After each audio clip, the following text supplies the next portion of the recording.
Hey kids, Blackie Black Metal back again, throwing the horns. That's right, it's what I do all day long. Rest in peace, Ronnie James Dio. That's right, the creator of the bloody hell. Look at that. Look at that. You see that? Effed up corpse paint. Lip thing just a little bit too high right there. Bloody. Look at that. It's like, looks like I got a busted lid. Alright, anyway. Oh shit, then I just touched my nose. The things I go through for you people. Anyway, Blackie Black Metal here with the corpse paint. That's right, rocking out on my day off. I've been checking out this awesome fucking show on Netflix. The Increasingly Poor Decisions of Todd Margaret. Hilarious. Absolutely. Just, I mean, by the second, third episode, there were, times where I was just literally crying, laughing. So funny. I was just dying, just in tears laughing at this show. David Cross is a highly underrated comedian that has been working in film and television for as long as I can remember. I would say, what is the earliest thing I ever saw Cross in? Not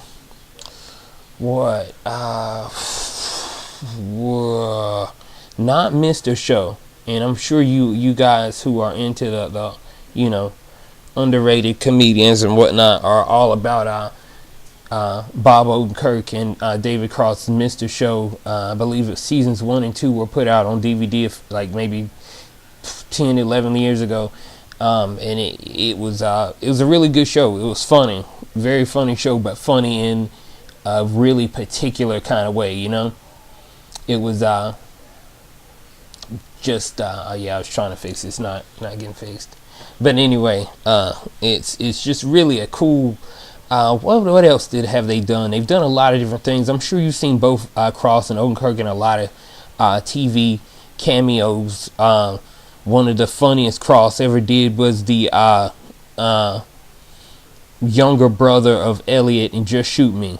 The episode where he was pretending to he had apparently been pretending to be slow his entire life from an accident. Hilarious show, just hilarious comedian. David Cross is very underrated, as I was saying. To have been in the business as long as I know he's been in there, and to not really be known by as many people as one should be known by. I would say he definitely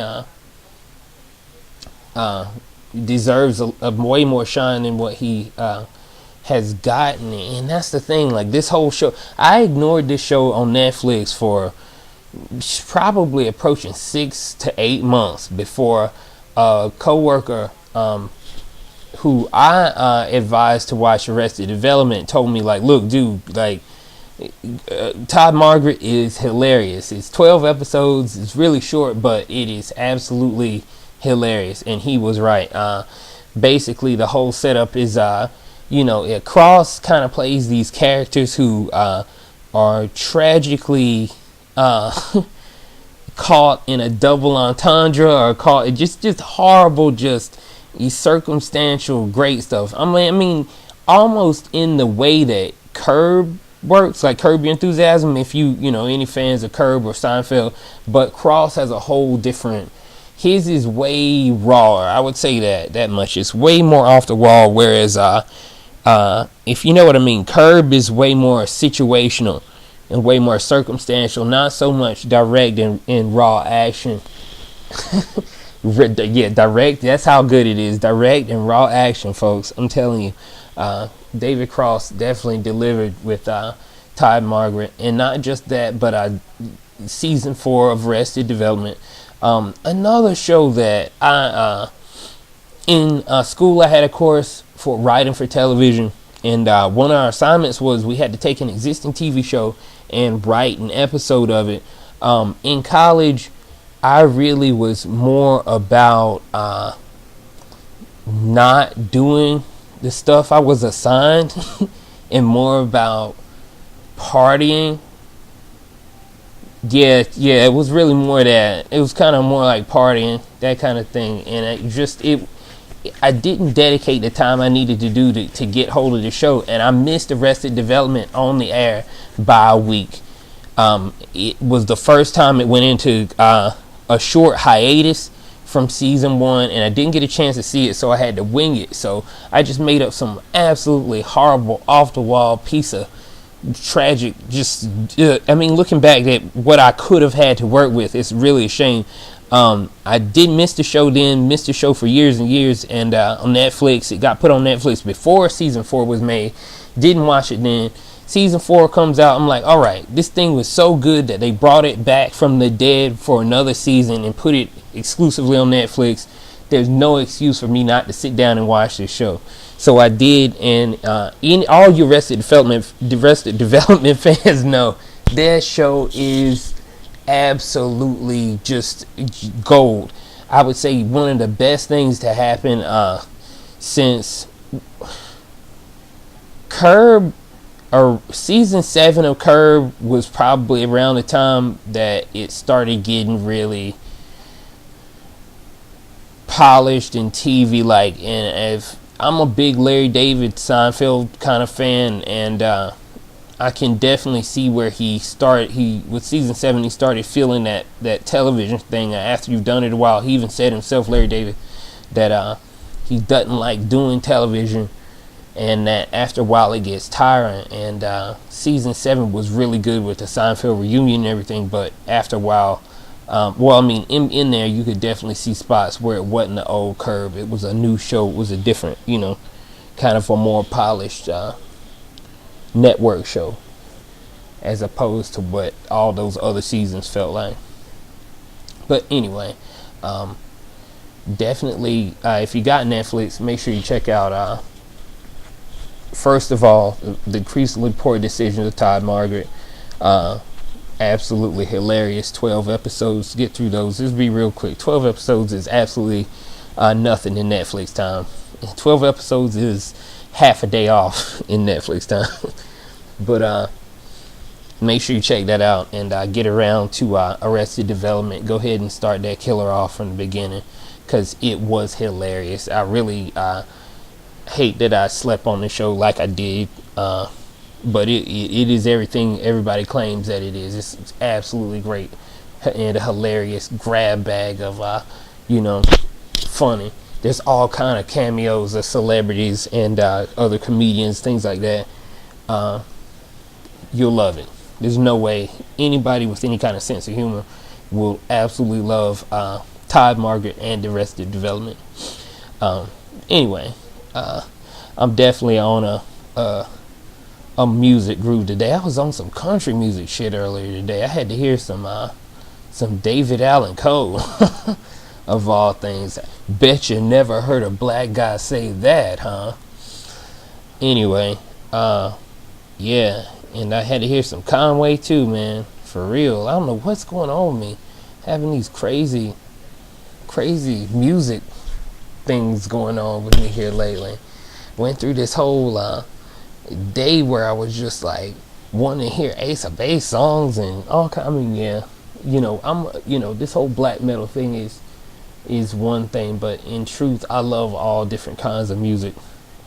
So every once in a while, I'll get hit with the feeling like I need to hear something just totally like not black metal, Absolutely hilarious. Yeah.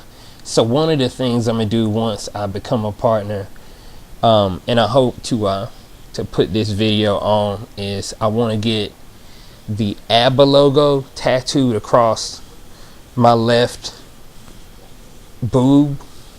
Like not bootit or boob, peck. The man is a peck. In my case, it's a little boobage kind of. But either way, it's definitely going to be the ABBA logo. I love ABBA. ABBA was one of the greatest musical things to ever happen, ever to me. Everybody's kind of all about Dancing Queen and Mamma Mia, Waterloo, that kind of stuff that was big with people. But they got all these different like songs that were oh my god, like as far as just the musical elements and how they just, got all these different levels and all this, just, oh my god, absolute musical gold. You got to check out a good ABBA album. If you look them up, just look it up on the internet. Start with, the discography. Start with the beginning. Start with earlier stuff. I would say start with the Waterloo album, of course, and work your way back from there. Of course, Arrival would probably be, no, you know what? Forget it. Start with the best stuff. Start with the upbeat stuff. Start with Arrival. Arrival's got Dancing Queen and a lot of the other best productions they ever did.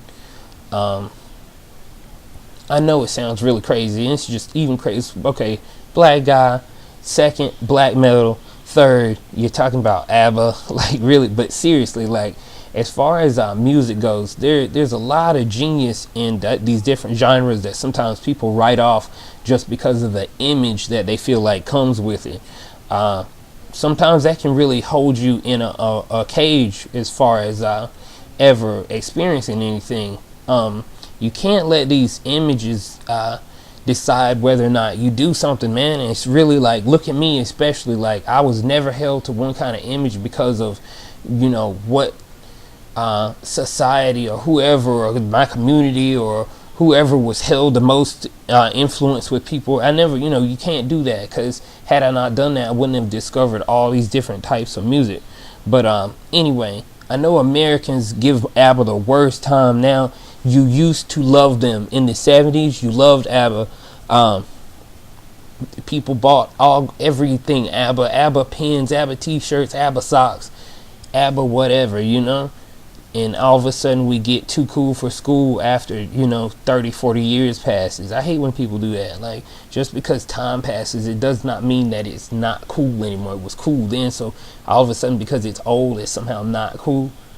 Come on. Seriously, let's be for real here. Some of the best stuff on earth is stuff that is dated now.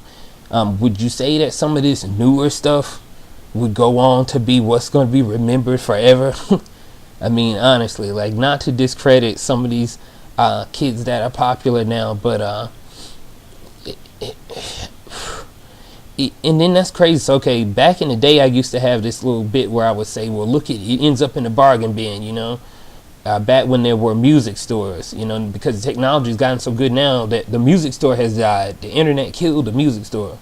But what would end up happening is you're popular one year, then the next year your album is loaded down in the bargain bin, used, marked down to $5.99 a CD, and last year you were the hottest thing on earth. That's what happens to people. It doesn't, things come in and out so fast. You have to really stick with what's classic. Stick with the stuff that is cool when you listen to it long after everybody stops. That's the way I've always felt. But don't take a metalhead's word for it. Yeah, Reading Rainbow, that was funny stuff. I loved Reading Rainbow. You serious? Don't take my word for it. Yeah. Anyway, there I go dating myself again. Anyway, that's my little piece on David Cross, Netflix. Make sure you check out Increasingly Poor Decisions of Todd and Margaret. Absolutely hilarious show. I'll be back later on, and after I've gotten some metal in my blood here today. I'm really feeling it today. I really want to get it on. My corpse paint is blazing, and I just want to rock like D. Snyder. Okay, I'll be getting back to y'all later on, kids, but hail Satan, hail metal, good afternoon.